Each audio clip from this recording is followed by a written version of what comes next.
الحمد لله نحمده ونستعينه ونستغفره ونؤمن به ونتوكل عليه ونعوذ بالله من شرور أنفسنا ومن سيئات أعمالنا من يهده الله فلا مضل له ومن يضلله فلا هادي له ونشهد أن لا إله إلا الله وحده لا شريك له ونشهد أن سيدنا وحبيبنا وشفيعنا وسندنا محمدا عبده ورسوله صلى الله تعالى عليه وعلى آله وأصحابه وبارك وسلم تسليما كثيرا كثيرا أما بعد فأعوذ بالله من الشيطان الرجيم بسم الله الرحمن الرحيم يا أيها الذين آمنوا ادخلوا في السلم كافة ولا تتبعوا خطوات الشيطان إنه لكم عدو مبين. پچھلے کئی ہفتوں سے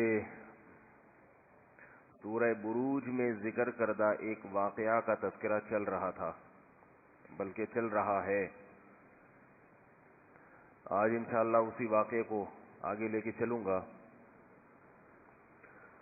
لوگ کہہ رہے ہیں کہ اس واقعے ایک چھوٹا سا واقعہ ہے، اس میں پورا مہینہ لگا دیا آپ نے. تو بھائی اچھا ہے، اس سے جو اسباق مل رہے ہیں وہ سامنے آ رہے ہیں. پورا سال بھی اگر گزر جائے تو بھی کوئی غلط بات نہیں ہے. دیکھنا یہ چاہیے کہ جو اسباق اس سے ہمیں ملے تھے ہم نے اس پر عمل کتنا کیا ہے.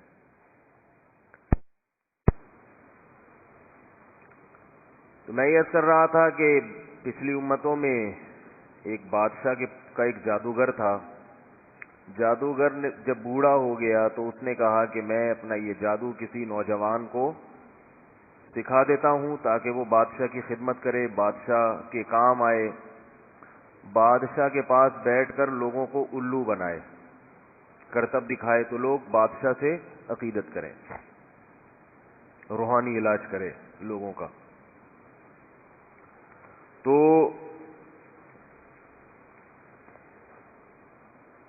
نتیجہ یہ نکلا کہ جب یہ نوجوان سیکھنے کے لیے جاتا جادوگر کے پاس تو راستے میں ایک راہب کا گھر تھا. راہب کا گھر تھا یا راہب کی خانقاہ تھی، اصلاحی سینٹر تھا، جو بھی تھا. تو راہب کے پاس بیٹھ کر راہب سے نصیحت کی باتیں سنا کرتا تھا. جادوگر کے پاس جاتا، وہاں سے جادو کی باتیں سنتا. جادو کی باتیں غلط ہوتی ہیں، غلط کام کروائے جاتے ہیں اور پتہ ہوتا ہے کہ یہ دھوکہ ہے، حقیقت نہیں ہے، دھوکے بازی ہے، شعبدے بازی ہے. جبکہ جو راہب کی باتیں تھیں وہ چونکہ اللہ اور اس کے رسول کی، یعنی حضرت عیسیٰ علیہ السلام، حضرت موسیٰ علیہ السلام، ان پیغمبروں کی باتیں تھیں، تو پیغمبروں کی باتیں انسانی فطرت کو اپیل کرتی ہیں، بشرطے کہ انسان اپنی فطرت سے ہٹا ہوا نہ ہو. اگر آپ اپنی فطرت سے، اپنی نیچر سے ہٹ گئے تو پھر آپ کو پیغمبروں کی باتیں سمجھ میں نہیں آئیں گی. جیسے تمام پیغمبروں نے داڑھی رکھی ہے اور داڑھی بڑھانے کا حکم دیا. اب ہمیں داڑھی کا حکم سمجھ میں نہیں آتا. کتنے لوگ ہیں جو اعتراضات کرتے ہیں کہ بھئی داڑھی رکھنا، کوئی کہتا ہے ضروری نہیں ہے، کوئی کہتا ہے اس میں کیا ہے، سارا اسلام کیا داڑھی میں رکھا ہوا ہے. تو بھئی سارا اسلام داڑھی میں نہیں ہے، مگر اسلام میں داڑھی بہرحال ہے. دیکھو کتنی زبردست بات ہے کہ کیسا ہمارا کلچر تبدیل کیا ہے میڈیا نے اور غیر مسلموں نے. جنگل میں جو ٹارزن دکھایا جاتا ہے نا آپ کو، ٹارزن کہتے ہیں اس کے پاس پہننے کے لیے کپڑے نہیں ہوتے، تبھی تو چڈی بنیان میں گھومتا ہے نا وہ ٹارزن، کیونکہ جنگل میں رہا ہے. لیکن اس کے پاس شیو کرنے کے لیے بلیڈ ہوتا ہے، داڑھی اس کی بھی نہیں ہوتی ہے. سوال پیدا ہوتا ہے وہ جنگل میں رہا تو اس کو کس نے سکھایا کہ صبح صبح اٹھ کے شیو کیا کرو؟ یعنی یہ انسان کا تصور یورپ نے یہ پیش کیا ہے، مرد کا تصور، کہ گویا مرد بغیر داڑھی کے پیدا ہوا ہے. تو یہ عجیب بات ہے. ٹارزن کے بغلوں کے بال بڑے ہوئے ہوں گے، اتنی تمیز نہیں ہے اس کو کہ بھائی میں اپنی بغلیں صاف کر لوں، مگر داڑھی صبح صبح اٹھ کے روزانہ شیو کرے گا. تو یاد رکھو، کبھی بھی ہدایت غیر مسلموں سے نہ لو. کاش یہ بات کسی طرح ہم سمجھا دیں. جب سے وہاں سے تعلیم آنا شروع ہوئی ہے تو وہاں کا کلچر بھی ہم نے فالو کرنا شروع کر دیا، جس سے معاملہ اتنا خلط ملط ہو گیا ہے، صحیح اور باطل میں فرق کرنا یہ بڑا مشکل ہو گیا ہے، بڑا مشکل ہو گیا. آپ نہ رکھیں داڑھی، ہم کوئی پولیس نہیں ہے کہ کوئی زبردستی رکھوائے گا، لیکن اپنے نظریے کی تو اصلاح کرو کہ بھائی یہ مرد کے لیے ضروری ہے. اس کے یہ پہلے زمانے میں اس کا تصور نہیں تھا. اچھا، لوگ ایک بات کہتے ہیں کہ اسلام میں داڑھی کا حکم اس لیے تھا کہ اس زمانے میں سب لوگ رکھا کرتے تھے، تو صحابہ نے بھی رکھی، پیغمبروں نے بھی رکھی. یہ دلیل غلط ہے. اس لیے کہ اس زمانے میں سب لوگ مونچھیں بھی بڑھایا کرتے تھے، مگر اسلام نے مونچھیں بڑھانے کی اجازت نہیں دی. اس زمانے میں سب لوگ بغلوں کے بال بھی بڑھایا کرتے تھے. دیکھ لو آج بھی سکھوں میں، ہندوؤں میں، سب میں یہی ہے. یہ تو مسلمان ہیں جو ہر ہفتے صفائی کرتے ہیں. زیر ناف بال کٹانے کا کہیں تصور نہیں تھا. تو یہ کیا بات ہے کہ اسلام نے داڑھی بڑھانے کا حکم دے دیا اور بغلوں کے بال اور زیر ناف بال صاف کرنے کا حکم دے دیا، مونچھیں بڑھانے پر پابندی لگا دی. اس کا مطلب یہ ہے کہ اسلام اس زمانے کے کلچر کو فالو نہیں کر رہا، اپنی الگ سے تعلیمات دے رہا ہے. نہیں آ رہی بھائی؟ سمجھ جاتے تو تڑپ جاتے، سمجھ جاتے تو تڑپ جاتے. بہت ساری چیزیں اس زمانے میں نہیں تھیں جو اسلام نے متعارف کروائی ہیں. دنیا کی قوموں میں نہانے کا دستور نہیں تھا، غسل کرنے کا رواج نہیں تھا. صرف عربوں میں اس لیے تھا کہ وہ ابراہیم علیہ السلام کی تعلیمات کی کچھ باقیات باقی تھیں، یعنی وہ بھی پیغمبر کی وجہ سے، کلچر کی وجہ سے نہیں. عرب غسل جنابت کیا کرتے تھے، اس لیے نہیں کہ ان کا کلچر تھا، اس لیے کہ 2000 سال پہلے حضرت ابراہیم اور اسماعیل علیہ السلام ان کو غسل کرنا سکھا کے گئے تھے. ورنہ جو قومیں پیغمبروں سے دور ہیں ان قوموں میں تہذیب نہیں تھی، وہاں تہذیب آئی ہے مسلمانوں سے. اسلام نے ان کو تہذیب سکھائی ہے. صفائی ستھرائی بھی اسلام سے لی ہے انہوں نے. وہ الگ بات ہے کہ وہ لے لی. اب میں اس پہ زیادہ نہیں جاتا، تو میں یہ عرض کر رہا ہوں کہ یہ جو آج کل کے جدید غامدی جیسے لوگ پیدا ہو گئے ہیں، غامدی صاحب جیسے لوگ، اور یہ دعویٰ کرتے ہیں کہ ہم نے اسلام کو سمجھا باقی کسی نے بھی نہیں سمجھا، تو یاد رکھو سب نے سمجھا، ان جیسے لوگوں نے نہیں سمجھا. یہ آپ کو اسلام سے دور کر رہے ہیں، شریعت سے دور کر رہے ہیں. نبی صلی اللہ علیہ وسلم نے ارشاد فرمایا 10 چیزیں پیغمبروں کی فطرت ہیں، پیغمبروں کی سنت ہیں. کیا مطلب؟ 10 چیزیں وہ ہیں جو پیغمبروں کو دیکھ کے لوگوں نے فالو کرنا شروع کیا ہے، یعنی پیغمبروں سے سیکھی ہے لوگوں نے. قوموں میں رواج نہیں تھا ان چیزوں کا. ان میں ایک فرمایا کہ ناخن کاٹنا. پہلے لوگ ناخن نہیں کاٹا کرتے تھے، بڑے جا رہے ہیں بڑے جا رہے ہیں. ناخن کاٹنا کس نے سکھایا ہے؟ بولو نا بھائی، پیغمبروں نے. نمبر 2 فرمایا حلق العانہ، زیر ناف بالوں کو صاف کرنا. یہ کس نے سکھایا ہے؟ پیغمبروں نے. یہ کلچر کا حصہ نہیں تھا کہ ہمارے ابا دادا کرتے آئے ہیں تو ہم بھی کریں گے. یہ تو ابا دادا کو بھی سارا وہ سلسلہ پیچھے پیغمبر سے جا کے ملتا ہے.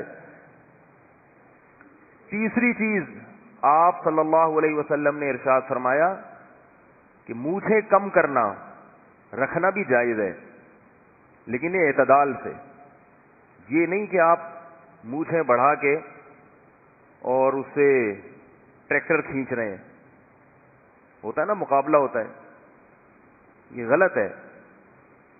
چوتھی چیز آپ صلی اللہ علیہ وسلم فرمائی نتف الابط، بغل کے بالوں کو نوچنا۔ دیکھو کیا عجیب، کہتے ہیں نا کہ علوم نبوت وہی دلیل نبوت ہے، یعنی پیغمبروں کی جو تعلیمات ہے نا وہ تعلیمات پیغمبروں کے برحق ہونے کی دلیل ہے۔ عجیب بات ہے کہ بغل کے بال کو نوچنا اور زیر ناف بال کو اس طرح سے صاف کرنا، بلیڈ سے صاف کرنا، یہ سنت ہے، یہ پیغمبروں کی سنت ہے۔ سوال پیدا ہوتا ہے کہ جب بال ختم ہی کرنا مقصد ہے تو یہ بلیڈ کا فرق اور نوچنے کا فرق، اس کی کیا ضرورت ہے بھائی؟ دونوں بالوں کو بلیڈ سے صاف کر لو یا دونوں کو نوچ کے صاف کر لو۔ اگر آپ کہتے ہو بغل کے بال نوچنے میں بہت شدید تکلیف ہے، بغل کے بال نوچنے میں بہت شدید تکلیف ہے، یہ اعتراض، یعنی اگر آپ کہتے ہو کہ زیر ناف بال کو نوچنے میں بہت شدید تکلیف ہے تو تکلیف تو بغل کے بال کو نوچنے میں بھی ہے۔ یا تو دونوں کو بلیڈ سے صاف کرنے کا حکم ہونا چاہیے تھا یا دونوں کو نوچنے کا۔ فرق ہے، آپ میڈیکل سائنس فرق بتاتی ہے۔ مرد کے لیے زیر ناف بالوں کو بلیڈ سے صاف کرنا یہ اس کی صحت کے لیے مفید ہے، اور بغل کے بال اگر آپ بلیڈ سے صاف کریں گے تو اور زیادہ گھنے بال پیدا ہو جاتے ہیں، اس سے فائدے کے بجائے نقصان ہوتا ہے۔ اس لیے پیغمبر کی سنت کیا ہے؟ ان کو نوچا جائے۔ اب آپ حیران ہوں گے یار یہ تو بڑا مشکل کام ہے۔ مشکل اس لیے ہے کہ بچپن سے نوچنے کی عادت نہیں ڈالی والدین نے، ان کو سکھایا ہی نہیں، کیونکہ والدین آج کل دین نہ خود سیکھتے ہیں نہ اپنے بچوں کو سکھاتے ہیں۔ یہ بھی غنیمت ہے، صفائی کی عادت ڈال دی۔ اب آپ کو میں چھوٹا سا ٹوٹکا بتاتا ہوں کہ بغل کے بال نوچنے سے فائدے کیا ہیں اور اس کا طریقہ کیا ہے۔ عجیب سا موضوع ہے لیکن کیا کریں، جب ایک چیز ہے وہ تو ہے نا، صفائی سے اس کا تعلق ہے۔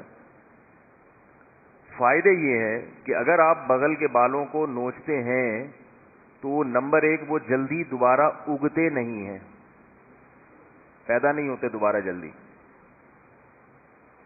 تو اچھی بات نہیں ہے کہ صفائی رہے۔ پہلی بات تو یہ کہ اگر بال رکھتے ہیں تو اس کے کیا نقصانات ہیں۔ آپ جتنی مرضی صفائی کر لیں، روزانہ شیمپو سے دھو لیں اس کو، اس میں جراثیم بہرحال پیدا ہوں گے، کیونکہ پسینہ فوراً اکٹھا ہو جاتا ہے وہاں پہ۔ تو حکم دیا کہ ان بالوں کو صاف رکھو۔ نوچنے سے کیا فائدہ ہوگا کہ بال دوبارہ جلدی پیدا نہیں ہوتے، ایک فائدہ۔ دوسرا فائدہ، جو بال پیدا ہوتے ہیں وہ گھنے نہیں ہوتے۔ سمجھ رہے ہو کہ نہیں سمجھ رہے؟ تیسرا فائدہ، جو بال پیدا ہوتے ہیں وہ کمزور ہوتے ہیں، طاقتور نہیں ہوتے۔ چوتھا فائدہ، ایک وقت آتا ہے کہ بال اگنا ہی ختم ہو جاتے ہیں۔ کوئی فائدہ نہیں ہے بھائی، کوئی فائدہ نہیں بھائی سمجھانے کا۔ تو یہ کتنے فائدے ہو گئے؟ 4 فائدے۔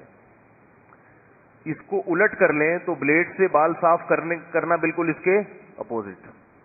نمبر ایک، بلیڈ سے بال صاف کریں گے تو دوبارہ جلدی اگیں گے، ایک بات۔ نمبر دو، اگنے کی سپیڈ بہت تیز ہوگی۔ نمبر تین، جڑیں پہلے سے بھی زیادہ مضبوط ہوں گی۔ تبھی جس کے سر کے بال گر رہے ہوں تو ٹینٹ کا مشورہ دیا جاتا ہے نا، بلیڈ سر پہ جتنی دفعہ پھیرو گے اتنے اچھے بال اگیں گے۔ حسن تیرا اس طرح سالم رہا، سر منڈانے پر بھی تو ظالم رہا۔ اے بھائی، سر مڈا کے تو اور تیرے بال اچھے نکل آئے، کہتے ہیں نا، حسن تیرا اس طرح سالم رہا، سر منڈانے پر بھی تو ظالم رہا۔ تو بال تیزی سے بڑھتے ہیں۔ چوتھا، بال اور مضبوط ہوتے ہیں۔ پانچواں، کہ بال ختم نہیں ہوتے، بڑھاپے تک بھی نکلتے ہی رہتے ہیں، بڑھتے ہی رہتے ہیں۔ اب ایک چھوٹی سی بات کر کے میں آگے چلتا ہوں۔ جو بال نوچنے کا حکم ہے تو لوگ کہتے ہیں تو بہت سخت تکلیف ہوتی ہے، وہ تکلیف اس لیے ہوتی ہے کہ بلیڈ سے بال صاف کر کر کے جڑیں اتنی مضبوط ہو گئی ہیں کہ اب ان کو اکھاڑنا ایسے ہے جیسے درخت جڑوں سے اکھاڑا جا رہا ہے. اب اس کا طریقہ یہ ہے کہ یہ جو ویکس آتی ہے نا، ویکس ایک لوشن ٹائپ کی چیز ہے، وہ گرم کر کے کسی کپڑے پہ رکھ کے لگائیں اور زور سے کھینچ لیں. اگر شادی شدہ ہیں تو بیگم سے کہیں وہ کھینچ لے گی، ویسے وہ کھال اتارنے کے چکر میں لگی رہتی ہے تو اس کو موقع مل جائے گا. بولے بھائی جب کھال اتارنی تو تمیز سے اتارو. کیا خیال ہے بھائی؟ تو وہ ایک دم سے کیا ہوگا کہ وہ کھنچ جائیں گے. تو آہستہ آہستہ جب کئی دفعہ ایسے کریں گے تو جڑیں کمزور ہو جائیں گی، پھر ہاتھ سے کھینچنا آسان ہوگا. تو میں یہ عرض کر رہا تھا کہ نبی صلی اللہ علیہ وسلم نے فرمایا 10 چیزیں پیغمبروں کی فطرت ہیں. اس میں پتہ نہیں کتنے نمبر ہو گئے، 4 ہو گئے. 5ویں چیز آپ صلی اللہ علیہ وسلم نے فرمایا کہ غسل البراجم، جوڑوں کا دھونا. ممکن ہے حدیث میں کوئی پوائنٹ ایسا ہو جو آگے پیچھے ہو جائے، مجھے پوری ترتیب سے وہ الفاظ یاد نہیں ہے. جوڑوں کا دھونا، جوڑ جو ہے نا جیسے گھٹنا ہے، کوہنی ہے، جب ہم نہاتے ہیں غسل کرتے ہیں تو ان کو اگر الگ سے رگڑائی نہ ہو تو یہ جگہیں زیادہ صاف نہیں ہوتی، ان کی الگ سے رگڑائی ضروری ہے. پہلے واش روم میں ایک پتھر رکھا ہوتا تھا گھسائی والا. ہم جب بچے تھے تو ہماری والدہ ہمیں غسل خانے میں لے جاتی تھی تھپڑ مار کے نہلانے کے لیے، چھوٹے بچے تھے تو وہ ایک وہ ہوتا تھا پتھر، اس سے رگڑائی ہوتی تھی. آج کل تیزاب سے دھونا پڑے گا. اب اتنے لوگوں کی یہ خراب ہو گئی ہیں، دھوتے ہی نہیں ہیں. اوپر سے بس اوپر کی صفائی ہے آج کل. جیسے کافر کی صفائی ہے نا، اوپر سے بہت چمکا ہوا ہوگا، اوپر سے بہت چمکا ہوا ہوگا، اندر گھسنے کی کوشش نہ کریں، بغلے بغلے نہ جھانکیں. ایسے ہی مسلمان کا حال آج کل ہوتا جا رہا ہے. اوپر سے بڑے چمکے ہوئے ہوتے ہیں. تو صفائی تو اندر سے شروع ہوتی ہے بھائی، اندر سے. کھاؤ پہلے پاکیزہ چیزیں. دانتوں کی صفائی ہے. نبی صلی اللہ علیہ وسلم نے بہت زیادہ دانت کی صفائی کا حکم دیا ہے، بہت زیادہ. ہر وقت صاف دانت، ہر وقت صاف. جب بھی نبی کچھ کھایا کرتے تھے فوراً خلال کیا کرتے تھے کہ دانت میں کوئی چیز پھنسی نہ رہے. 24 گھنٹے آپ صلی اللہ علیہ وسلم کے دانت صاف رہتے تھے. یہ نہیں ہے کہ سوتے ہوئے اور اٹھتے ہوئے. یہ تو گوروں نے مسلمانوں سے سیکھ کے اتنا کر لیا ہے کہ رات کو اور صبح کو، اور اس میں بھی پورے طریقے سے اس کو فالو نہیں کرتے. اسلام میں ہر وقت دانت چمکے رہیں. کیوں؟ اس لیے کہ تھوک جو آپ کے پیٹ میں جا رہا ہے وہ تو 24 گھنٹے جاتا ہے نا. یا کچھ کھا رہے ہیں، اگر آپ کے دانت خراب ہیں تو جو بھی کھائیں گے تو وہ گند سارا کہاں جائے گا. اور دانت میں کوئی بھی چیز لگی رہ جاتی ہے تو بہت جلدی وہ سڑنا شروع ہو جاتی ہے. آپ کسی چیز کو باہر نکال کے رکھیں وہ سڑنے میں ٹائم لے گی، لیکن اگر آپ اس کو رکھ لیں منہ کے اندر، اس میں جو سڑنے کا عمل ہے، خراب ہونے کا عمل ہے، وہ جلدی شروع ہو جاتا ہے. سمجھ میں نہیں آ رہا. اب میں بعض دفعہ لوگوں کے چہروں کو دیکھتا ہوں، جب وہ مسکراتے ہیں تو پتہ چل جاتا ہے یہ آدمی کتنا صفائی پسند ہے. مسکراہٹ سے پتہ چل جاتا ہے بندے کی. آپ لوگ تو دانت دیکھتے نہیں نا، کبھی دیکھا کریں پبلک کے دانت. کوئی بھی مسکرائے نا تو اندازہ ہو جائے گا یہ کتنا صفائی، اوپر سے چمکا ہوگا، perfume 3 piece suit, tie, fit فاٹ. صبح ذرا دانت دکھاؤ تو گھن آنا شروع ہو جاتی ہے. یعنی کیا کیا پھنسا ہوا ہوتا ہے ان دانتوں کے اندر. صفائی انگریزوں سے مت سیکھو اللہ کے بندو، صفائی اسلام سے سیکھو، اسلام سے. کافروں کی صفائی اوپر کی ہے. میں مانتا ہوں کہ ان میں بہت سے لوگ اندر سے بھی صاف ہوتے ہیں، سارے ایک جیسے نہیں ہوتے، لیکن ہم جو فالو کر رہے ہیں نا ان کو وہ صرف شو بازی والی صفائی. ایک دفعہ میں کسی کے گھر گیا، بہت ٹھیک ٹھاک مالدار تھے، وہ بہت بڑا بنگلہ تھا ان کا. واش روم میں دھلائی کا انتظام نہیں تھا کیونکہ باہر سے آئے تھے. بھائی ترقی یافتہ تھے تو دھلائی والا یہ ٹائم ضائع کرنا ہے، بات ہے. ٹیشو دیکھو، چلو ترقی کرنی ہے، ٹھیک ہے نا. اتنا ٹائم تھوڑی ہے بیٹھ کے مسلمانوں کی طرح لوٹا لے کے بیٹھے ہوئے گھنٹہ. اتنا یہ ٹائم نہیں ہے بھائی. ٹیشو جراثیم پیدا ہونے لگے تو کوئی بات نہیں, وہ آج کل ایک کریم آ رہی ہے ریسس کی, لگا لو. تو میں نے ان سے کہا, میں نے کہا بھائی یہ جو آپ کا واش روم ہے تو اس میں جو پانی کا تو سسٹم ہی نہیں ہے, تو اگر کوئی فراغت کے بعد دھوئے گا تو کہاں دھوئے گا؟ انہوں نے کہا دھونا ہے تو یہ جو نہانے کی جگہ ہے نا ادھر ہی دھو بھی سکتا ہے انسان. ہائے ہائے ہائے. میں نے کہا جہاں نہا رہے ہیں وہیں اپنی گندگی بھی صاف کر رہے ہیں, ویسے بہت صاف ہے, ویسے کیا ہے بہت صاف. میں نے کہا یہ گندگی تو ہمارے جھونپڑی والوں میں نہیں ہوتی کہ جہاں نہاؤ وہیں ناپاکی بھی صاف کرو, تو جھونپڑی والے بھی اتنے گندے نہیں ہوتے. میں مثالیں کیوں دے رہا ہوں؟ یہ سمجھانے کے لیے کہ صفائی کی دو قسمیں ہیں. There are two types of صفائی, ایک شو والی صفائی اور ایک حقیقی صفائی. شو والی صفائی کے لیے اندر سے صاف ہونا ضروری نہیں ہے, دانتوں کو صاف رکھنا ضروری نہیں ہے. ہاں جب کسی سے کوئی ٹوتھ پیسٹ کا اشتہار دینا ہو آپ نے, تو پھر آپ اپنے دانتوں کو صاف کر کے اشتہار دیں اور پھر اس کے بعد جیسے تھے ویسے ہی رہنے دیں. یا ڈاکٹر نے مشورہ دیا کہ آپ کے دانت گل رہے سڑ رہے ہیں تو یہ والا ٹوتھ پیسٹ آپ استعمال کریں. تو صفائی جو ہے نا, جو اسلام نے صفائی بتائی ہے, اس میں اوپر سے میلے ہوں کوئی اتنا بڑا مسئلہ نہیں ہے, وہ بھی غلط ہے, لیکن اندر سے پہلے صاف ہوں, پہلے اندر سے صاف ہو انسان. کھائے, جب آپ گندگی کھاتے ہیں تو پسینے میں بدبو پیدا ہوتی ہے, کھائیں بھی اچھی چیز.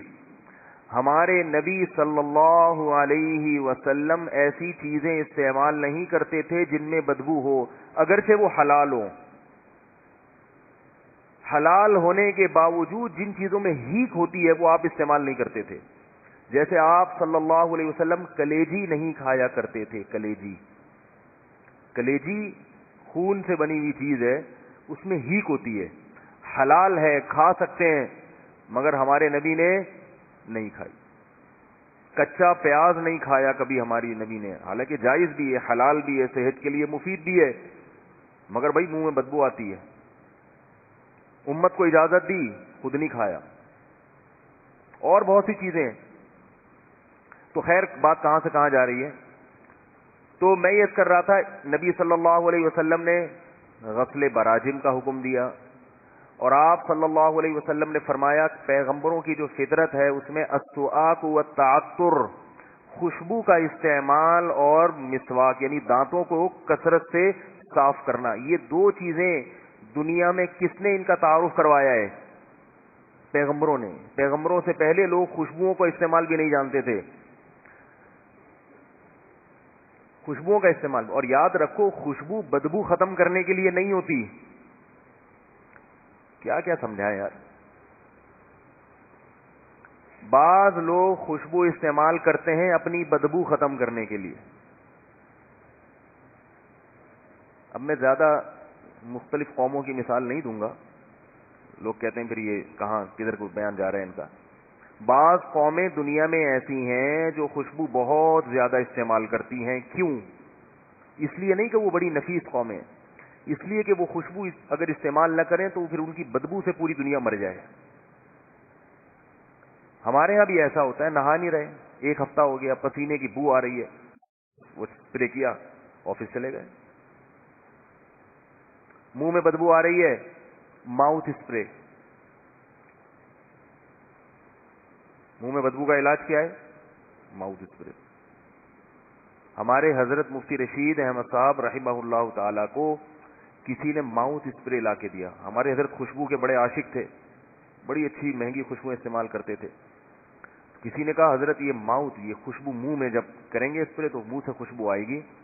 حضرت فرمایا منہ میں کیوں خوشبو, کیوں بھائی, یعنی کس وقت؟ تو انہوں نے کہا جب کھانا کھاتے ہیں نا تو کھانے کی بدبو کو ختم کرنے کے لیے. حضرت حیران ہوا, کھانے کی تو خوشبو ہوتی ہے, بدبو کب سے ہونے لگی کھانے میں؟ کھانا جب ہم کھاتے ہیں تو منہ سے خوشبو آتی ہے یا بدبو آتی ہے؟ بھائی بدبو آتی ہے یا خوشبو آتی ہے؟ خوشبو آتی ہے. تو کہتے ہیں نا یوں ناک کر کے کہتے ہیں کیا کھا کے آ رہا ہے بھائی, کہتے ہیں نا لوگ. کیسے سمجھائیں یار؟ جب کوئی کھانا کھا کے آتا ہے, بریانی کھا کے آیا, قورمہ کھا کے آیا, دال کھا کے آیا, کچھ بھی کھا کے آیا, جائیدادیں کھا کے آیا, بہن کی وراثت کھا کے آیا, تو ہمیں اس کی ناک سے اگر وراثت میں تو بدبو آئے گی، لیکن جو عام کھانے کی چیزیں ہیں وہ جب کھا کے آئے، میں تو اصل میں مثال دیتا ہوں نا ان چیزوں کی جو کھائی جا رہی ہیں مارکیٹ میں، تو ایک دم میری زبان پہ بہن کی وراثت بھی آ گئی، کیونکہ لوگ اتنے شوق سے کھانا نہیں کھاتے جتنے شوق سے جائیدادیں کھاتے ہیں آج کل. تو کھانا کھا کے آیا تو ہم کہتے ہیں نا خوشبو آ رہی ہے، بھائی کیا کھا کے آیا ہے. جو شادی شدہ آدمی اگر گھر سے باہر وہ کہیں کھانا کھا کے آئے اور بیوی کو اس نے ٹائم دیا ہو کہ میں گھر پہ آ کے کھانا کھاؤں گا، تو جب گھر آتا ہے تو وہ منہ کو بند رکھتا ہے. اگر منہ سے خوشبو آ جائے تو بیگم کیا کہتی ہیں؟ کیا کھا کے آئے ہو بھائی، بڑی خوشبو آ رہی ہے. تو کھانے میں بدبو نہیں ہوتی، کھانے میں کیا ہوتی ہے؟ خوشبو ہوتی ہے. تو حضرت فرمایا یہ عجیب اسپرے ایجاد کیا ہے کہ کھانے کی خوشبو ختم. پھر حضرت نے تحقیق کی تو پتہ یہ چلا کہ یہ ان کنٹریز میں استعمال کیا جاتا ہے کہ ان کے ہاں کھانے کے بعد بدبو آتی ہے، کیونکہ ایسی چیزیں کھاتے ہیں کہ اس کے بعد ایک ڈکار وہ آدمی برداشت نہیں کر سکتا، ایسی بدبو آتی ہے. تو آپ اندازہ لگاؤ جو قوم ایسی چیز کھا رہی ہے کہ جس کی بدبو کو ختم کرنے کے لیے منہ میں اسپرے کرنا پڑ رہا ہے، اس قوم کا صفائی سے بھلا کیا تعلق. کھاؤ تو کم از کم ایسی چیزیں کہ منہ سے خوشبو آئے. گٹکے والے کے منہ سے بدبو آتی ہے، سگریٹ والے کے منہ سے بدبو آتی ہے، شراب والے کے منہ سے بدبو آتی ہے. گٹکے والا صفائی پسند ہو نہیں سکتا، جتنا مرضی نہا لے، ڈیٹول سے نہا لے، تیزاب سے نہا لے، مگر وہ پھر بھی گندا ہے. گندا معذرت اگر کوئی گٹکے والا بیٹھا ہے پھر بھی گندا ہے وہ. بھائی اوپر سے جتنا مرضی صاف ہو لو، منہ میں تم نے گند رکھا ہوا ہے. اور کیسا اللہ کی پناہ، ایک دفعہ میں کی گاڑی خراب ہو گئی تھی، لے کر گیا میں. ان دنوں میں گٹکے پہ بیانات بھی زیادہ کر رہا تھا میں. تو وہ گاڑی کا وہ لاک واک کچھ صحیح کرانا تھا، تو دو لڑکے بیٹھے ہوئے کرا رہے منہ میں گٹکا. اور جب وہ بات کرتے تھے تو ایسے لیس دار منہ میں نا ان کے عجیب سا. وہ میری ایک دفعہ ان کے منہ پہ نظر پڑی، میں نے کہا یار ان سے گاڑی بھی صحیح نہیں کرواؤں گا آئندہ، اتنے گندا. اور وہ جس چیز کو دیکھ کر الٹی آ رہی ہو وہ چیز ان کے منہ میں رکھی ہوئی ہے. یہ ہے صفائی. ویسے شادی میں جانے سے پہلے دیکھو گٹکے والے کو ایسے بن ٹھن کے 3 پیس سوٹ میں جا رہا ہے، شو بازی. اگر تو صفائی پسند ہے تو منہ تو صاف کر پہلے بھائی، یہ گند تو کھانا چھوڑ دوں. کوئی گٹکے والا اگر آپ کی بیٹی کے لیے نکاح کا پیغام بھیجے تو اس کو بولو گٹکا بھی چھوڑو، 7 دفعہ تیزاب سے کلیاں کرو، پھر جا کے منہ صاف ہوگا. وہ کہے گا بھائی تیزاب سے تو دانت جل جائیں گے. بولے کوئی بات نہیں، بدبو تو ختم ہوگی. کیونکہ یہ اتنے گندا ان کا اندر کا سسٹم ہوتا ہے کہ یہ تیزاب سے کلی کر کے بھی ان کو فائدہ نہیں ہوگا. کینسر ایسے ہی تھوڑی ہو جاتا ہے. والدین کا بچوں پہ کنٹرول ہی نہیں ہے، چھوڑا ہوا ہے جو مرضی کرتے پھرو. پھر روتے ہیں کہ یہ کیا کریں ہم. جہاں مرضی چاہے وہ بچہ جا کے بیٹھ رہا ہے، پوچھتے نہیں ہے بیٹا کہاں جا کے بیٹھ رہے ہو، کن لوگوں میں جا کے بیٹھ رہے ہو. کمرے کا دروازہ بند کر کے موبائل پہ لگا ہوا ہے، فیس بک پہ لگا ہوا ہے، واٹس ایپ پہ لگا ہوا ہے. پوچھتے ہی نہیں ہے کہ کس سے باتیں کر رہے ہو، کس سے دوستی کر رہے ہو. نبی نے فرمایا نا، نبی صلی اللہ علیہ وسلم نے، ہر بچہ فطرت پہ پیدا ہوتا ہے، والدین بگاڑ دیتے ہیں اس کو. تو خیر آپ صلی اللہ علیہ وسلم نے فرمایا مسواک اور تعطر، خوشبو کا. تو خوشبو کا استعمال بدبو ختم کرنے کے لیے نہیں ہے، بدبو ختم کرنے کے لیے صفائی ہے. بیری کے پتوں سے نہانا، نیم کے پتوں سے نہانا، یا آج کل اس کا آلٹرنیٹ صابن سے نہانا. نبی کے دور میں صابن نہیں تھا تو بیری کے پتوں کو گرم کر کے اس سے نہایا جاتا. بیری کے پتوں کو گرم کر کے اگر آپ نہائیں گے بہت زبردست جسم کی صفائی ہوتی ہے. لیکن صابن سے ہی نہا لیں کافی. اب وہ چڑھے ہوئے ہوں گے پتہ چلے بیری کے درخت پہ. اتنی ٹینشن ایک دفعہ ہوئی تو ہمیشہ کے لیے ایک دفعہ تھوڑی نہاتا ہے آدمی، کیونکہ بعض لوگوں کو زیادہ مسالہ لگ جاتا ہے. تو وہ پھر کیا کرتے ہیں کہ وہ کہ سنت ہے چونکہ بیری کے پتوں سے نہانا، لہذا وہ بیر کے درخت پہ چڑھے ہوئے ہیں. تو کتنی دفعہ چڑھو گے بھائی؟ وہ تو پھر ہر ہفتے نہانا پڑے گا نا. اتنے پتے کہاں سے لاؤ گے؟ کانٹے بھی ہوتے ہیں اس میں، وہ ٹینشن ہے. اور اگر نہا لو تو ٹھیک ہے. نیم کے پتوں سے نہانا تو بہت ہی مفید ہے صحت کے لیے. میں یہ نہیں، نیم کے پتوں سے نہانا سنت نہیں ہے، لیکن ویسے صحت کے لیے بہت مفید ہے. نیم کے درخت پہ بھی کبھی انشاءاللہ بیان کروں گا، نیم کو آپ کیا سمجھتے ہو.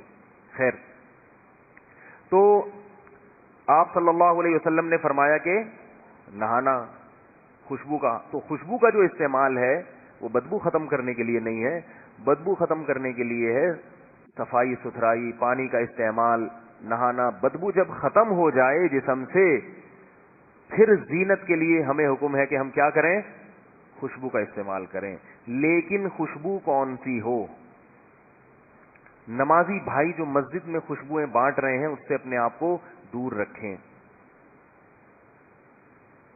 مسجد میں جو نمازی بھائی ہوتے ہیں نا, 5-5 روپے کی خوشبو, یا بسوں میں نمازی بھائیوں کے لیے خصوصیت کے ساتھ خوشبو اچھی استعمال کیا کریں, ذرا مہنگی استعمال کیا کریں. اچھی کا مطلب تھوڑی سی مہنگی ہی اچھی ہوتی ہیں, سستی والی خوشبوئیں اچھی نہیں ہوتی. آج کل جو خوشبوئیں استعمال ہو رہی ہیں وہ دماغ پہ چڑھتی ہیں, عجیب سی چیزیں لوگ لے کے گھوم رہے ہوتے ہیں اور پھر زبردستی ٹھوس بھی دیتے ہیں, لگا بھی دیتے ہیں. میں آپ کو ایک فارمولا بتاتا ہوں خوشبو کے بارے میں. الکوہل والی خوشبو کا استعمال بھی جائز ہے, لیکن آپ الکوہل والی خوشبو استعمال نہ کیا کریں. الکوہل والی خوشبو سے طبیعت میں نشاط پیدا ہونے کے بجائے طبیعت پہ بوجھ بنتی ہے, کیونکہ الکوہل دماغ پہ چڑھتا ہے. جب آپ الکوہلک خوشبو استعمال کریں گے تو دماغ معطر نہیں ہوگا. وقتی طور پر مزہ آتا ہے, خوشبو محسوس ہوتی ہے, لیکن سر میں درد بھی ہو سکتا ہے, زکام بھی ہو سکتا ہے, اور طبیعت پہ بوجھ پیدا ہوتا ہے. تو جو نان الکوہلک خوشبوئیں ہیں جو خاص طور پہ عرب کنٹریز میں استعمال ہوتی ہیں, وہ خوشبوؤں کا اپنے آپ کو عادی ڈالیں. وہ میٹھی خوشبوئیں ہوتی ہیں, ان میں مزہ ہوتا ہے. پہلی دفعہ میں وہ اچھی نہیں لگیں گی آپ کو, لیکن پھر آپ کو ان کا چسکا لگ جائے گا, اتنی زبردست ہوتی ہیں. میں نے دیکھی ہے, گوروں کی خوشبو بھی سونگھی, عربوں کی بھی. عربوں کی خوشبو بڑی زبردست ہوتی ہے, لیکن پہلی نظر میں آپ کو اچھی نہیں لگے گی وہ, کیونکہ دیسی ہے. عود استعمال کیا کریں, عود, اوریجنل عود کہیں سے مل جائے. عود کی جو اچھا خوشبو میں ایک خاص بات یہ بھی ہوتی ہے, جو دیسی خوشبو ہے نا, دیسی خوشبو, دیسی کا مطلب یہ نہیں جو 5-5 روپے میں نیمبو کا نچوڑ کے اور اس میں چینی ملا کے بیچ رہے ہیں. ہو اوریجنل, صحیح ہو, مشک ہے, عنبر ہے, عود ہے. یہ جو اوریجنل خوشبوئیں ہیں مہنگی ضرور ہوتی ہیں, تو تھوڑی لے لیں بھائی. تو یہ جو خوشبوئیں ہیں ان کا استعمال صحت کے لیے بھی مفید ہے. عود کا جو استعمال ہے نا, اس سے آپ کے دماغ کو تقویت ملتی ہے, قوت ملتی ہے, اوریجنل عود جو ہے. اور یہ جو آپ پرفیوم استعمال کر رہے ہیں یہ چھینکیں شروع ہو جائیں گی آپ کو. یقین نہ آئے تو آپ ایسا کریں کہ اپنی گھڑی جو ہے نا اس پہ اسپرے کیا کریں روزانہ الکوہل والا. آپ دیکھیں گھڑی کی چمک 3-4 دنوں میں یا 1 مہینے میں خراب ہو جائے گی, اس کی پالش اترنا شروع ہو جائے گی. اس کا مطلب اس میں وہ جو الکوہل ہے نا وہ اتنا خطرناک ہے کہ وہ لوہے کو خراب کر رہا ہے. تو جب آپ کے پھیپھڑوں میں جائے گا تو پھیپھڑوں کو خراب نہیں کرے گا وہ. کیوں بھائی, غلط کہہ رہا ہوں؟ وہ آپ کے دماغ میں جب چڑھے گا تو دماغ کو خراب نہیں کرے گا وہ. اس لیے نان الکوہلک خوشبوئیں استعمال کیا کریں. تو اوریجنل عود ہے وہ لے لیں, اوریجنل کہیں سے بھی نہیں ملتی آج کل, تو اوریجنل کے قریب قریب بھی اگر ہو تو بھی چلے گا. مشک لے لیں, یہ چند ایک ہی خوشبو ہے. میں تو یہی استعمال, عود کے علاوہ اپن کو کوئی پسند ہی نہیں آتی. مجھے جتنے لوگ خوشبو کا تحفہ لا کے دیتے ہیں میں وہ رکھتا ہوں سجا کے, جیسے ہی کوئی قریبی دوست ملتا ہے اس کو وہ گفٹ میں دے دیتا ہوں. تحفہ قبول کرتا ہوں میں, اور ان کا اس ہدیے کو بھی میں اچھی نظر سے دیکھتا ہوں, لیکن میں استعمال نہیں کرتا. استعمال لگی بندی خوشبوئیں ہی کرنی چاہیے. ہاں اگر کوئی بہت سمجھ میں آ جائے زبردست پھر رکھ لیتے ہیں.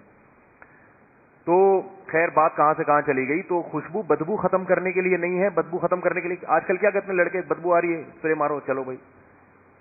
بعض دفعہ کمرے کے اندر سے بو آ رہی ہوتی ہے, واش روم میں بدبو آ رہی ہے, تو بجائے واش روم دھونے کے کیا کرتے ہیں, اسپرے مارا.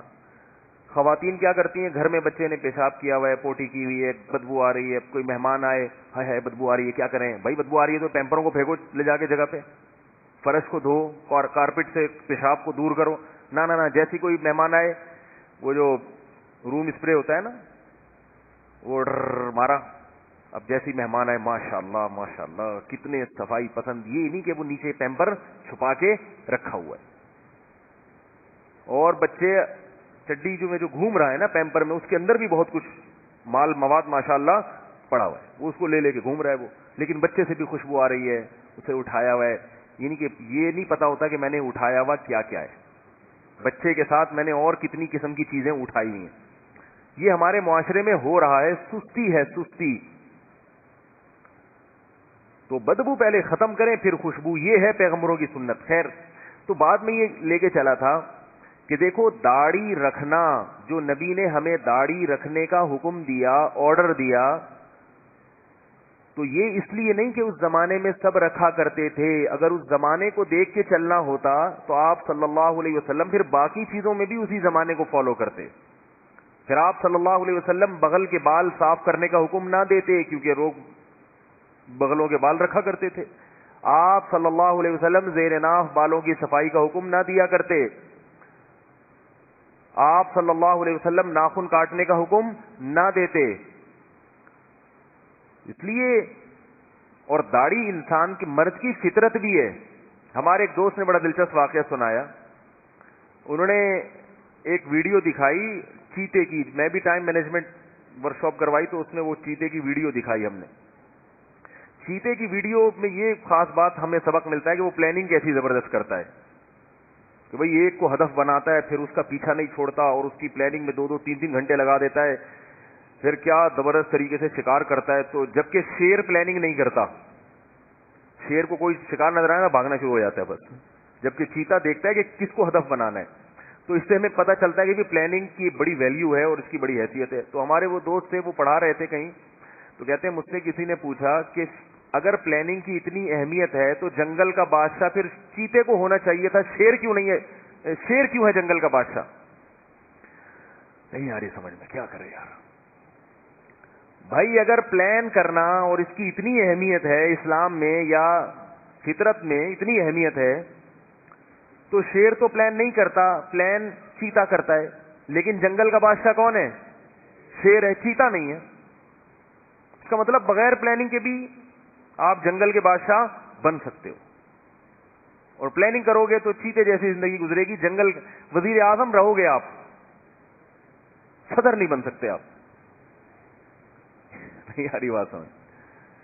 تو وہ بیچارے ورکشاپ کروا رہے تھے، ان کے سارے پلان پہ اس اشکال نے پانی پھیر دیا۔ اس اشکال نے، وہ تو پلاننگ کی اہمیت بتا رہے تھے نا کہ دیکھو چیتا کتنا خوبصورت جانور ہے، پلاننگ کر کے شکار کرتا ہے، ایسے نہیں کہ یوں اڑے۔ تو انہوں نے کہا بھائی اس پلاننگ کا فائدہ کیا؟ بادشاہت تو کس کو ملی ہے؟ شیر کو۔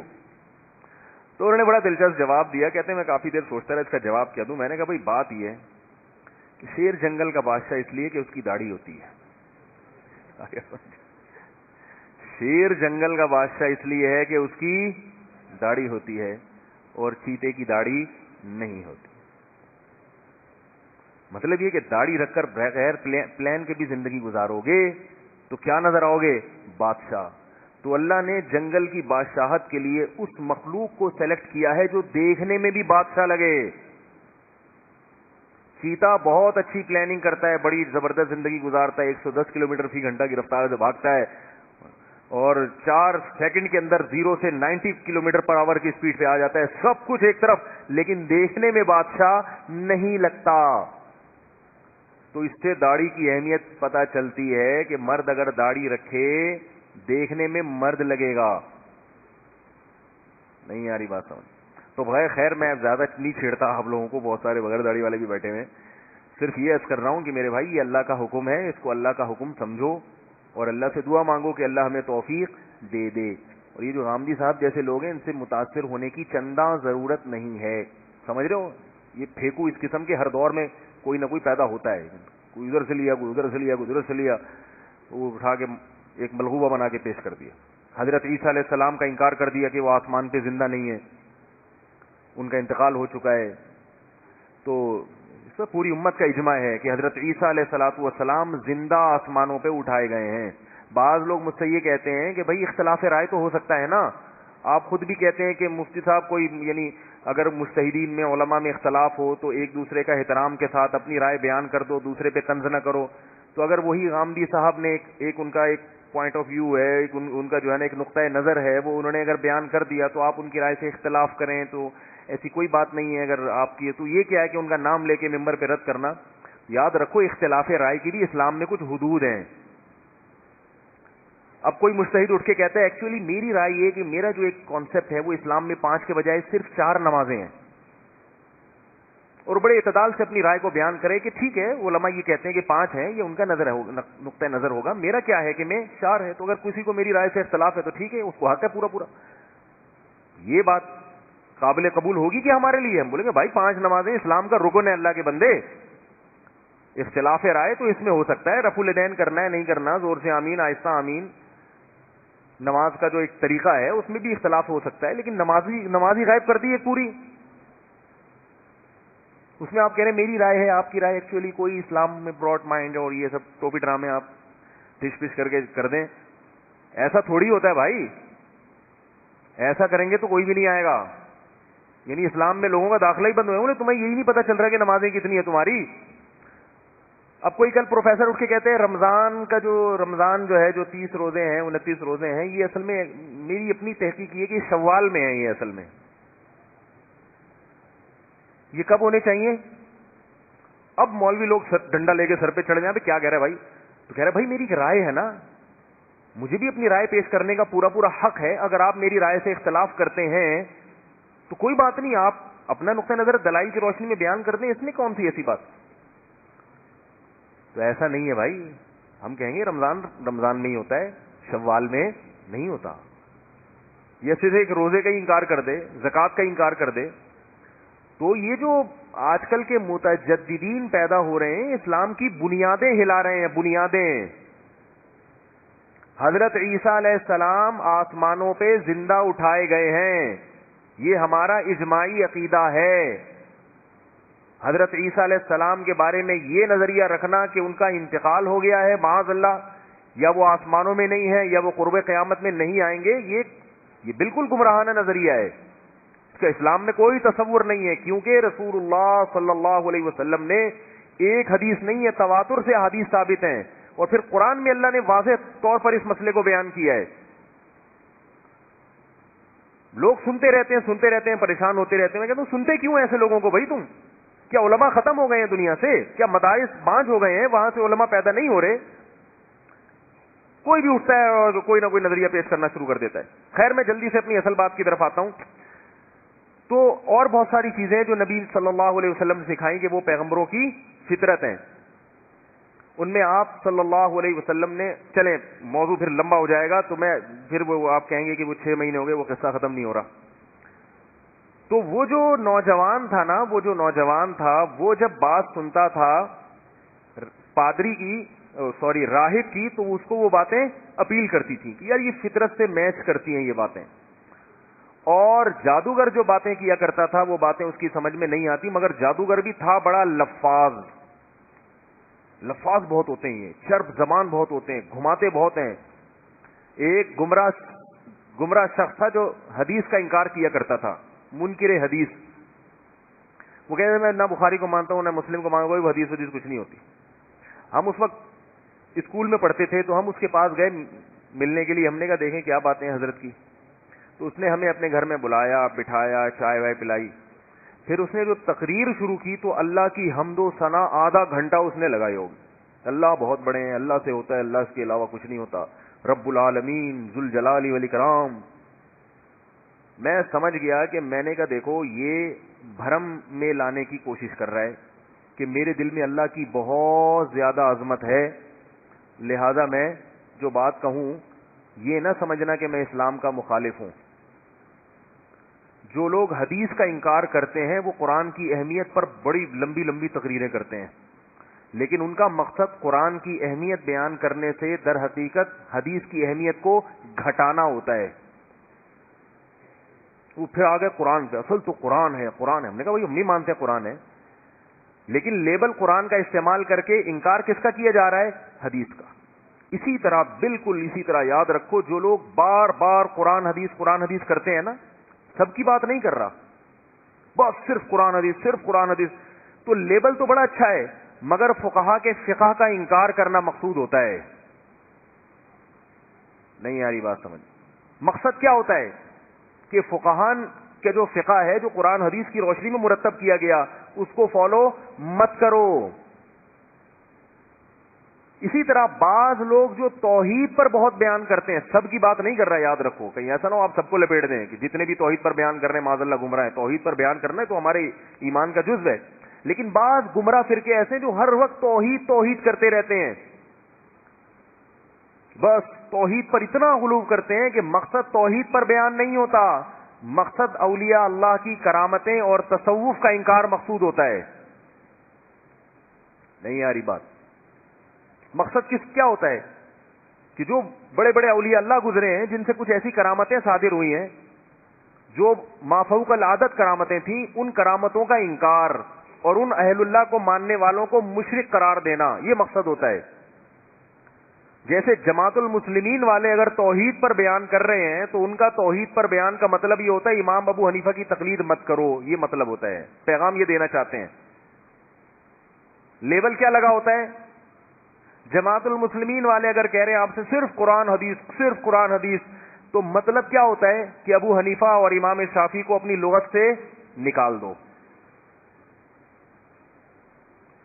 سمجھ میں آ رہی ہے بات؟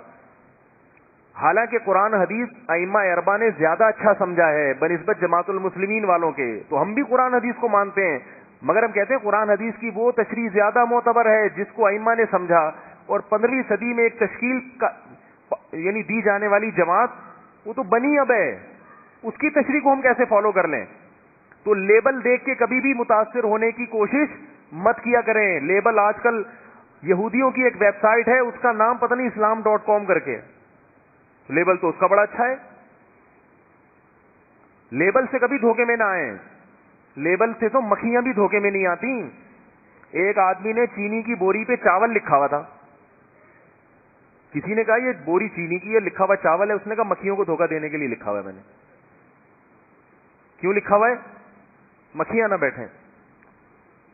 تو آپ بتاؤ مکھیاں بیٹھنا چھوڑ دیں گی کہ دیکھیں گے بھی چاول لکھا ہوا ہے؟ مکھیاں خوشبو سونگھ کے پہنچ جاتی ہیں. وہ کہتی ہیں یہ جماعت المسلمین نام سے تو بھی ڈرامے کرو, یا اہل سنت والجماعت کہتے رہو اپنے آپ کو.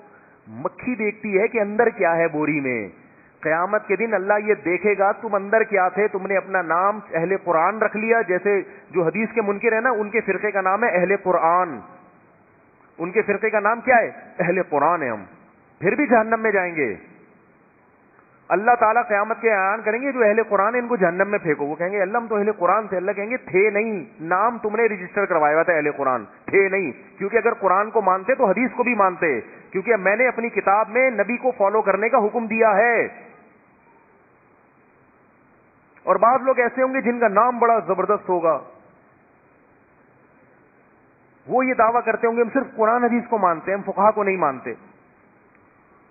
ان کے بارے میں بھی خطرہ ہے, کیونکہ اللہ کہیں گے کہ اگر تم قرآن و حدیث کو مانتے تو قرآن میں بھی اللہ نے علماء کی اتباع کا حکم دیا, اور حدیث میں بھی نبی صلی اللہ علیہ وسلم نے فرمایا کہ رب حامل فقہ غیر فقیہ, میری حدیث کا مطلب ہر شخص نہیں سمجھ سکتا. یہ حدیث کے الفاظ ہیں.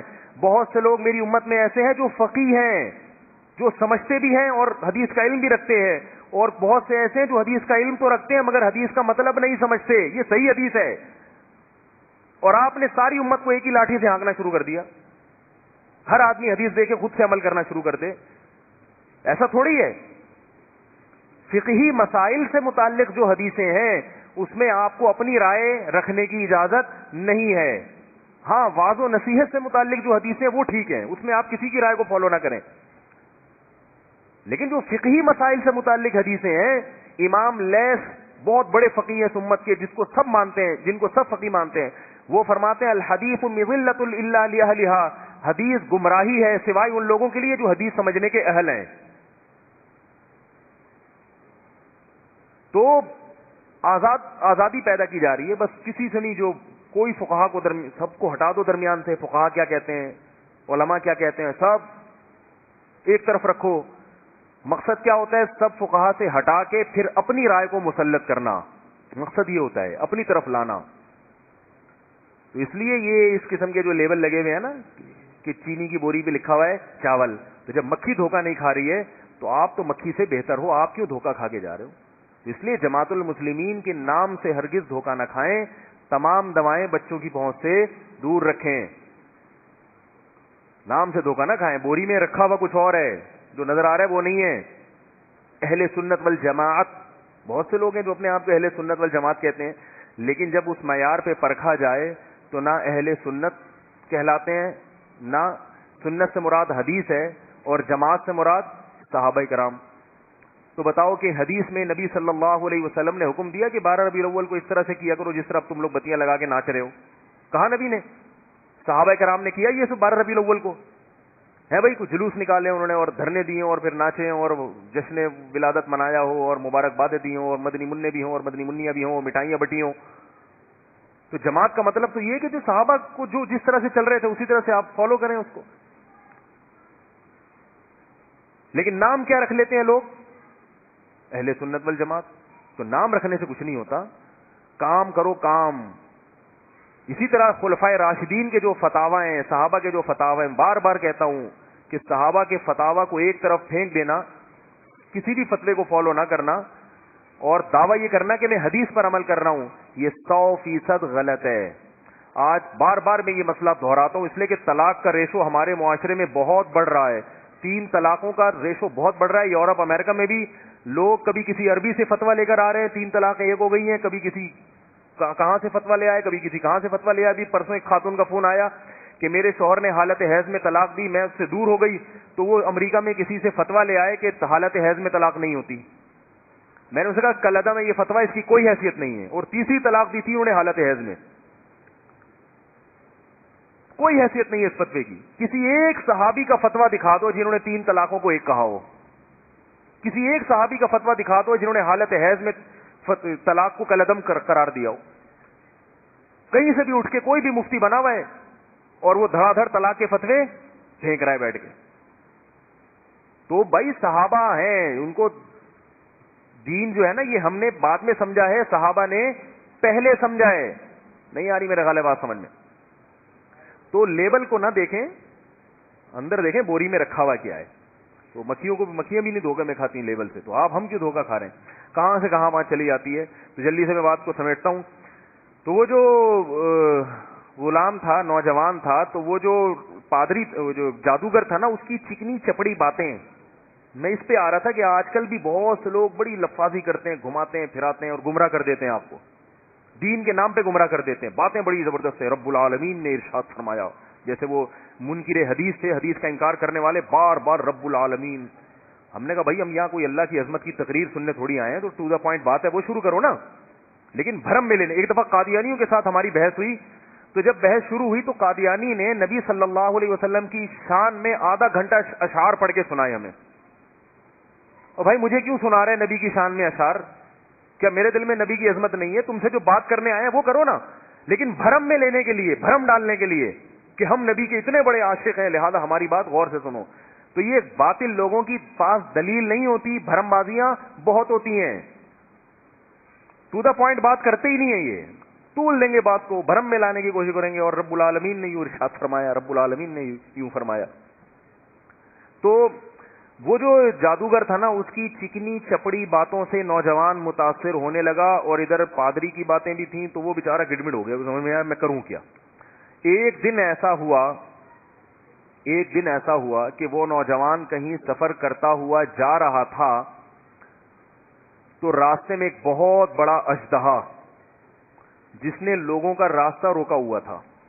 لوگ خوف زدہ تھے کہ ہم یہاں سے گزرے تو یہ ہم میں سے کسی کو کھا جائے گا. اژدہے تو اب ڈاکومنٹری میں آپ دیکھیں پورے انسانوں کو ایسے ہڑپ کر جاتے ہیں, ثابت نگل لیتے ہیں. تو اب یہ کھڑا ہوا ہے نوجوان, یہ بھی کھڑا ہو گیا, یہ کیا مسئلہ ہے بھائی. اس نے ایک پتھر اٹھایا, ظاہر ہے اژدہے پتھر سے نہیں مرتے, اتنا بڑا اژدہا اور ایک پتھر مارنے سے کہاں مرے. اس نے ایک پتھر اٹھایا اور اللہ سے دعا مانگی کہ اللہ میں کنفیوز ہوں کہ راہب کا دین سچا ہے یا جادوگر کا. اگر راہب کا دین سچا ہے تو اس پتھر سے اس اژدہے کو تو ہلاک کر دے, ایک نشانی مجھے دکھا دے. یہ کہہ کے اس نے پتھر مارا اور وہ اژدہا ہلاک ہو گیا. ابھی اللہ کی ایک بہت بڑی نشانی دیکھ لی. جب اللہ اپنی بہت بڑی نشانی کسی کو دکھاتے ہیں تو پھر آزمائش بھی اسی حساب سے لیتے ہیں اس سے. اس لیے غیب پہ ایمان لاؤ، یہ بہتر ہے. اللہ سے ایسی نشانیاں مت مانگا کرو. کہتے ہیں نا کہ بنی اسرائیل کی توبہ قبول کرنے کے لیے اللہ نے کہا تھا کہ جس نے گناہ کیا ان کو قتل کرو. جن سے گناہ ہوا وہ اپنے آپ کو قتل کے لیے پیش کریں گے تو توبہ قبول ہوگی، ورنہ نہیں. جبکہ امت مسلمہ کے بارے میں کیا قانون ہے کہ جتنا بڑے سے بڑا گناہ ہو جائے چپکے سے جا کے اللہ کے سامنے 2 آنسو بہاؤ، معافی مانگو تو بس معاف کر دیں گے ہم. بنی اسرائیل کے ساتھ ایسا معاملہ اس لیے ہوا کہ انہوں نے کہا تھا کہ اے موسیٰ ہم اس وقت تک اللہ پر ایمان نہیں لائیں گے حتی نر اللہ جہرتن، ہم اس وقت تک اس کتاب کو اللہ کی کتاب نہیں مانیں گے جب تک ہم اللہ کو اپنی آنکھوں سے نہ دیکھ لیں. تو جیسے ان کا اللہ پر ایمان کا معیار بہت اونچا تھا تو ان کی توبہ کی قبولیت کے لیے اللہ کا معیار بھی بہت اونچا تھا کہ تم بغیر دیکھے نہیں مانتے تو ہم بھی تمہارے اخلاص کا امتحان لیں گے کہ اگر تم توبہ میں مخلص ہو تو اپنے آپ کو قتل کے لیے پیش کرو تو ہم مان جائیں گے دل سے توبہ کر رہے ہو. اس امت میں صحابہ کرام نے نبی سے کبھی یہ مطالبہ نہیں کیا کہ اے نبی ہم اس قرآن پر ایمان اس وقت لائیں گے جب ہم دیکھیں گے اپنی آنکھوں سے کہ آسمان سے قرآن اتر رہا ہے، یا ہم اللہ کو اپنی آنکھوں سے دیکھیں. جو کہا غیب پر ایمان لے آئے اور ہم بھی غیب پر ایمان لائے ہیں. تو اللہ نے کہا کہ جب تم غیب پر ایمان رکھتے ہو تو تمہاری توبہ بھی غیب کے پردوں سے ہی قبول ہے. اس کے لیے دلیل نہیں چاہیے مجھے بس. تو اس لیے نشانیوں کا مطالبہ نہ کیا کرو. جب کوئی نشانی دیکھ کے ایمان لاتا ہے تو اس کی آزمائش بہت سخت ہوتی ہے. پھر تو اس نوجوان نے جب وہ پتھر مارا ہے تو وہ اژدہا ہلاک ہو گیا. ویسے بھی اس کا گمان یہی تھا کہ راہب کا دین برحق ہے تو یہ اور مضبوط نشانی. اب ہوا یہ کہ اس نوجوان نے کلمہ پڑھ لیا اور اعلان کر دیا اور اللہ کی عبادت میں لگ گیا. جب وہ اللہ کی بہت زیادہ عبادت میں لگا ہے تو اللہ کی قدرت تھی کہ اللہ نے اس کے ہاتھ پہ بعض کرامتوں کا ظہور شروع کر دیا. یعنی اس کے ہاتھ پہ بعض کرامتیں ظاہر ہونا شروع ہو گئیں. نابینا کی آنکھوں پہ ہاتھ پھیرتا تو بینائی واپس لوٹ آتی. کوڑ کا مرض پہلے زمانے میں لا علاج تھا. کوڑ کے مریض کو ہاتھ پھیرا اس کی بیماری ایک دم ختم ہو گئی.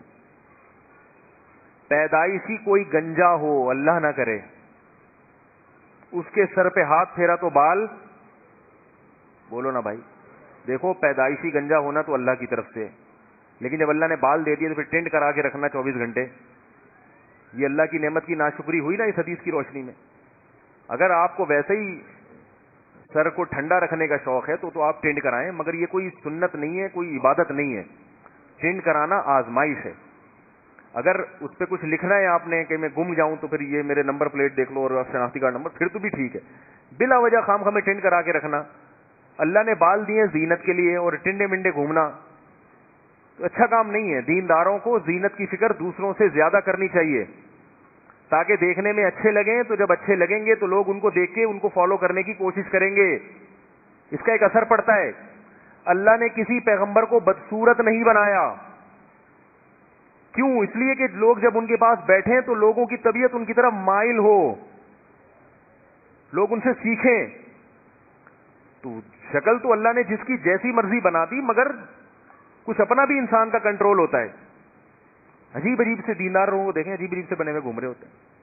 زار من یوں لٹک رہا ہے، ادھر کو جا رہا ہے. اور وہ ایک صاحب نے پوچھا یہ ان کا زار من اتنا کیوں لٹکتا ہے؟ کہ نا سیدھے ہیں، بہت نیک ہیں، اتنے سیدھے ہیں کہ زار من لٹک رہا ہے. چلو غلطی سے تو ہر آدمی کا ایسا ہو سکتا ہے، جان بوجھ کر. تو اس لیے بلا ضرورت ٹرینڈ نہ کرایا کریں. کوئی مجبوری ہو تو ایک الگ بات ہے، اس کو دین نہ سمجھیں. کم از کم کوئی اسلام میں ایسا کوئی ٹرینڈ کرانا کوئی عبادت نہیں ہے. تو وہ نوجوان جو تھا وہ جب گنجے کے سر پہ ہاتھ پھیرتا تو بال ہو آتے. تو ایسے اس کی ہاتھ پہ کرامتیں ظاہر ہونا شروع ہو گئی. اب جب پبلک کو پتا چلے، وہ روحانی علاج والا نہیں تھا. یاد رکھو روحانی علاج والوں سے کچھ بھی نہیں ہوتا. کہیں آپ کو پتا چلے وہاں بابا بیٹھے ہیں وہیں کرتے ہیں، نہیں جانے کی ضرورت، الو بنا رہے ہیں لوگوں کو. تو اب جب یہ کرامتیں ظاہر ہونا شروع ہوئی تو اس کی لوگوں میں شہرت ہونا شروع ہو گئی. بادشاہ کو جب پتا چلا تو بادشاہ بڑا خوش ہوا کہ بھائی ایسا جادو سیکھا ہے کہ اپنے استاد کو بھی پیچھے چھوڑ دیا اس نے. تو اس کا تو استاد بھی یہ کام نہیں کرتا تھا, یہ اپنے استاد سے بھی 4 ہاتھ آگے نکل گیا. واہ بھائی واہ, اب آئے گا مزہ. بادشاہ نے اس کو بلایا. یہ سب میں جو آپ کو واقعہ سنا رہا ہوں یہ بخاری مسلم کی روایات ہیں, ایسے نہیں کہ کہیں بھی اخبار میں پڑھا, نوائے وقت میں ایک مضمون آیا ہوا تھا وہ آپ کے سامنے پیش کر دیا. بادشاہ کو جب پتا چلا کہ بھائی یہ اتنا بڑا جادوگر بن گیا ہے, بادشاہ نے اس کو بلایا اور کہا کہ ہم نے سنا ہے کہ تم تو اپنے استاد سے بھی 4 ہاتھ آگے نکل گئے, اور ایسے ایسے اور ویسے ویسے. تو اس نے کہا یہ جادو وادو نہیں ہے, یہ جو نابینا کی آنکھوں پہ ہاتھ پھیرتا ہوں تو بینائی میں لاتا ہی نہیں ہوں. بینائی کون دیتا ہے؟ اللہ دیتا ہے. یہ سارے کام اللہ کر رہا ہے, میں کچھ بھی نہیں کر رہا. بس اللہ کی ایک رحمت ہے کہ ہاتھ میرا استعمال ہوتا ہے, کام کون کرتا ہے؟ اللہ. ورنہ مجھے یہ اختیار نہیں ہے کہ میں کسی کی بینائی لوٹا دوں. بادشاہ نے لگائے چترول. ٹھیک ہے, پہلے تو بادشاہ نے کہا تو یہ بتا کہ تجھے یہ اللہ اور کلمہ اور یہ اسلام اور یہ عیسائیت یہ سکھایا کس نے؟ اچھا, راہب نے کہا, اس نوجوان کو کہا تھا کہ اگر تم کبھی پکڑے جاؤ تو میرا نہیں بتانا کہ میں نے تمہیں کلمہ پڑھایا یا یہ دین سکھایا ہے, ورنہ بادشاہ مجھے نہیں چھوڑے گا. تو نوجوان نے نہیں بتایا, لیکن نوجوان کو اتنا ٹارچر کیا گیا کہ وہ بیچارہ بتانے پر مجبور ہو گیا. بہت زیادہ جب جسمانی اذیت دی جاتی ہے نا پھر ناممکن ہو جاتا ہے. وہ بھی انسان تھا بہرحال. تو بادشاہ نے راہب کو پکڑ کے بلایا اور اس کی گردن اڑا دی, شہید ہو گیا. اس واقعے کو ہم یہیں چھوڑتے ہیں, ٹائم پورا ہو گیا ہے. پھر کیا ہوا یہ انشاءاللہ اگلے شمارے میں. ٹھیک ہے, اس بہانے آپ لوگ شوق سے آ بھی جائیں گے. اس بہانے آپ لوگ شوق سے. میں اکثر ایک واقعہ سناتا ہوں. بچپن میں ایک ڈرامہ آتا تھا, ہم لوگ پڑوسیوں میں جا کے ڈرامہ دیکھا کرتے تھے. ہمارے گھر میں ٹی وی نہیں تھا. ایک ڈرامہ آتا تھا تو اس میں کوئی وہ تاریخی ڈرامہ تھا, تاریخی. اس میں جو ڈرامے کا جو ہیرو تھا نا اس کے قتل کا آرڈر دے دیا گیا. آرڈر یہ دیا کہ اس کی گردن اڑا دو. اب وہی ہیرو تھا. تو جب وہ اس کے قتل کا آرڈر آیا ہے, بدر بن مغیرہ ایک پہلے گزرا ہے مسلمانوں میں کمانڈر بہت زبردست. تو بدر بن مغیرہ جو تھا نا وہ ڈرامے کا ہیرو تھا. اب اس کی جب تلوار چلانے کا وقت آیا تو جب جلاد نے تلوار اٹھا کے گھمائی ہے نا اس کی گردن کے قریب پہنچی اور ڈرامے کا دی اینڈ ہو گیا. ہم نے کہا یار یہ کیسا دی اینڈ ہوا ہے, پتہ نہیں اس کی کٹے گی گردن کہ نہیں کٹے گی. پورا ہفتہ ہم نوافل پڑھتے رہے, اللہ سے دعائیں مانگتے رہے, یا اللہ اس کی گردن بچا لے, اے اللہ اس کو مرنے سے بچا لے. اور اب دیکھتے رہے کہ ہوگا کیا. 8 بجے آیا کرتا تھا ڈرامہ, تو ہم 7:30 بجے جا کے بیٹھ گئے گھر میں ان کی کہ بھئی یہ سین نکلنے نہ پائے, ہوا کیا تھا. تو آدھا گھنٹہ پہلے جا کے بیٹھ گئے. مجھے پورا یاد نہیں ہے کہ پورا ہوا کیا تھا. ہو سکتا ہے آدھا گھنٹہ نہ بیٹھے ہوں, 15 منٹ پہلے بیٹھے ہوں, ہو سکتا ہے 1 گھنٹہ پہلے جا کے بیٹھ گئے ہوں. بہت ہی بچپن کی بات ہے یہ, میری عمر اس وقت 9 یا 10 سال ہوگی. تو اس سے مجھے ایک سبق ملا کہ اینڈ ایسا کرو کہ لوگ اگلی دفعہ آدھا گھنٹہ پہلے آئیں. ٹھیک ہے نا. تو ہم اس واقعے کو ادھورا چھوڑ رہے ہیں تاکہ آپ لوگ اگلی دفعہ آدھا گھنٹہ پہلے آ کے بیٹھ جائیں. اللہ تعالیٰ سمجھنے کی عمل کی توفیق عطا فرمائے.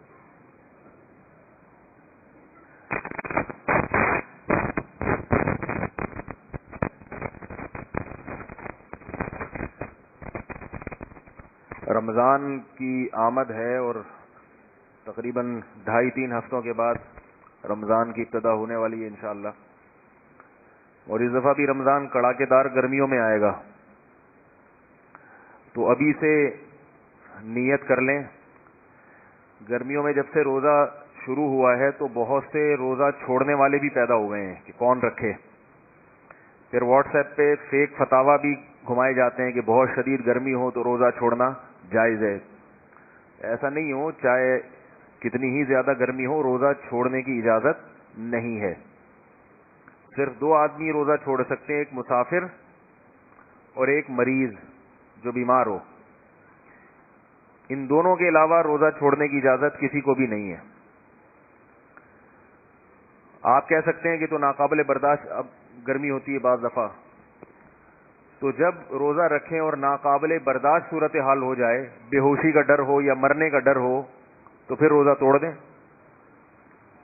ناقابل برداشت کی ڈیفینیشن سمجھ گئے؟ ناقابل برداشت کا مطلب نہیں کہ مجھے بہت زیادہ روزہ لگ رہا ہے، یہ یعنی یہ مطلب نہیں ہے، وہ تو لگے گا، جب گرمی ہوگی تو روزہ تو لگے گا۔ ناقابل برداشت کا مطلب یہ ہے کہ اگر روزہ نہ توڑا تو یا تو بے ہوش ہو جائیں گے، یا مر جائیں گے، یا کوئی بڑی بیماری آ جائے گی، اٹیک ہو جائے گا خدا نخواستہ، ایسی صورت میں روزہ توڑنا جائز ہے، چھوڑنا نہیں۔